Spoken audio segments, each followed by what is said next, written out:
Hello दोस्तों, कैसे हैं आप लोग। आई होप आप सभी बढ़िया होंगे। दोस्तों, एक ऐसे स्टूडेंट से आज हम आप सभी को मुलाकात कराने वाले हैं जिनका सिलेक्शन आप लोग देख लीजिएगा। किसान का बेटा एचपीसीएल में बना सरकारी अफसर, जूनियर एग्जीक्यूटिव ऑफिसर के पद पे।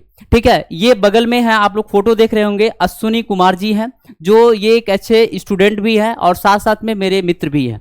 आज हम इनको अपने स्टूडियो में जो है यहाँ पे मैंने बुलाया है और ये जो है आ गए हैं और मैं आप लोगों को इनसे परिचय भी कराता हूं कि कहीं ना कहीं इनका जो एक स्ट्रेटजी रहा है, एक रणनीति रहा है इस एग्जाम को क्रैक करने का, क्या रहा है। इनसे आप लोग बहुत सारी चीजें सीखोगे, बहुत सारे एस्पिरेंट्स सीखेंगे कि कैसे इस एग्जाम को हम क्रैक कर सकते हैं। बहुत सारे एस्पिरेंट्स जो है यहाँ पे तैयारी करते हैं, तो आप लोगों से हम मुलाकात कराते हैं। अश्विनी जी, आप आइएगा, आपका स्वागत है।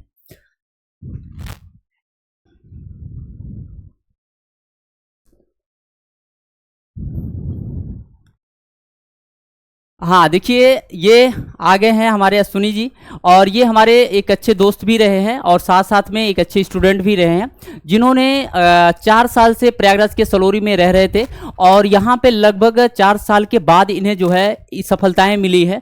आप लोग देखते होंगे हर एक बच्चा जो है एक मिडिल फैमिली से बिलोंग करता है, और वही मिडिल फैमिली से बिलोंग करता है, उसकी आशा और उम्मीद एक ही होती है कि एक नौकरी मुझे मिल जाए ताकि हमारे घर के सब सपने पूरा हो सके, या अपने जीवन के अपने माँ बाप के सारे सपने हम पूरा कर लें।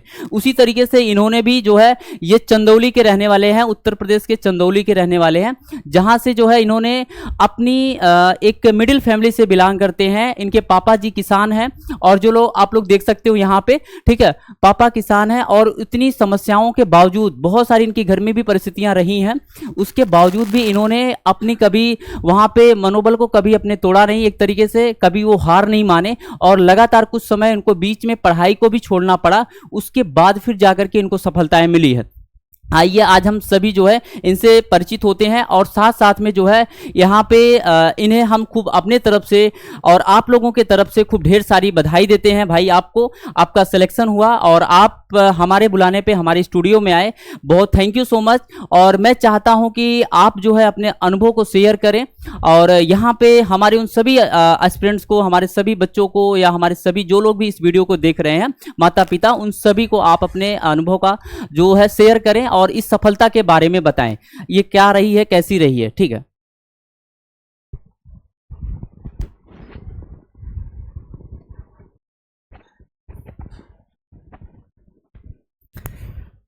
Thank you sir. धन्यवाद आपको। इस स्टूडियो में बुलाने के लिए आपको धन्यवाद करते हैं, और हमें भी मौका मिला है अपने स्ट्रगल की इस कहानी को हमारे भाई बहन जो अभी पढ़ाई में लगे हुए हैं, जो स्ट्रगल कर रहे हैं, उनके साथ शेयर करने का मुझे भी मौका मिला। हम धन्यवाद देते हैं।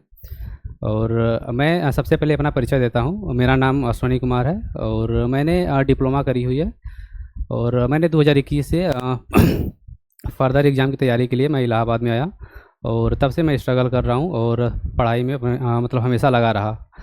और मैंने बहुत सारी विषम परिस्थितियाँ देखी हैं पढ़ाई लिखाई में जो भी आती हैं। बहुत सारे एग्ज़ाम्स दिए, सफलता नहीं मिली। लगभग 20 से 25 एग्ज़ाम मैंने दिया है और कहीं सफलता हाथ ना लगी, और लेकिन मैं हिम्मत नहीं आ रहा और निरंतर लगा रहा और अपने टारगेट को लेकर के।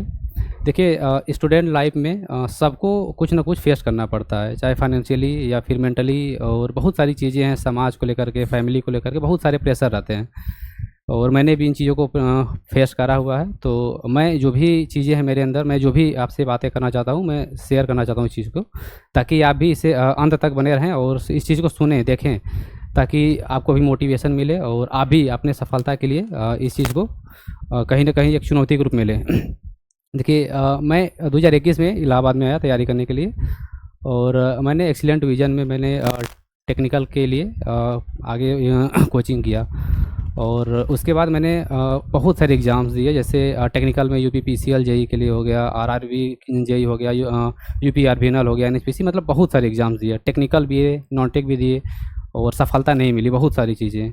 और फाइनेंशियली भी कुछ दिक्कत हो गई थी 2022 में लास्ट तक, और जिसकी वजह से मुझे प्रयागराज छोड़ना पड़ा, और मैं पढ़ाई छोड़ करके करीब 7 से 8 महीना मैं घर पे रहा।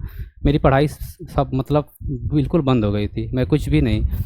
और उसके बाद मुझे लगा कि मैं शायद घर पे रह के अपना टाइम बर्बाद कर रहा हूँ, कुछ भी पढ़ नहीं पा रहा हूँ, घर पे माहौल नहीं बन पा रहा है, पढ़ाई का मन भी कर रहा है, किताब लेके बैठ रहा हूँ तो मन नहीं कर रहा है पढ़ने का, और डिमोटिवेशन होने लगा।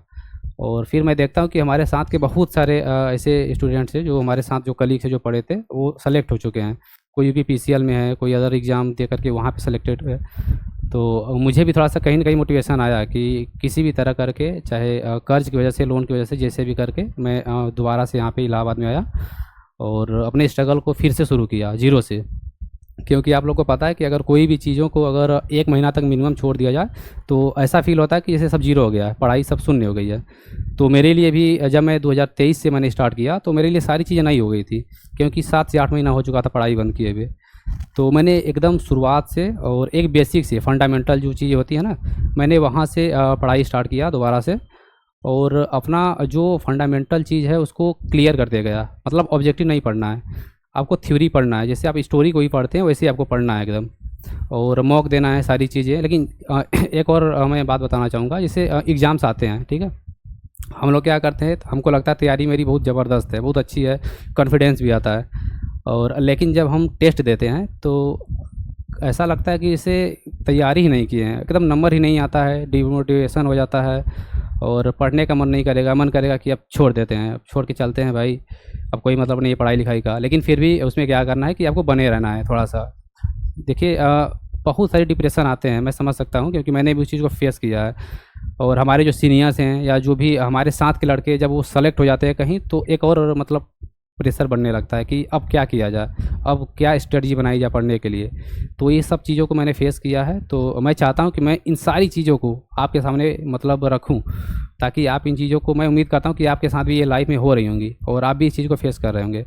तो आप भी इस स्ट्रेटजी को सुने और प्रयास करें कि इसको फॉलो कर सकें। पढ़ाई का तरीका क्या है और किस वे में पढ़ना चाहिए। 8 से 10 घंटा पढ़ने का कोई मैटर नहीं है कि आप 12 घंटा पढ़ लिए हैं, एग्ज़ाम क्रैक नहीं कर पाए, तो ऐसा पढ़ाई की मैं बात नहीं कर रहा हूँ। मैं एक स्ट्रेटजी से बात करूंगा जिससे आपका सिलेक्शन हो सके, क्योंकि मैं उसी स्ट्रेटजी को फॉलो किया हूँ और आज सेलेक्टेड हूँ। तो मैं अब उस स्ट्रेटजी को आपके सामने रखने जा रहा हूँ, ठीक है। इसको कर, आपको stop stop stop stop stop कर दिए।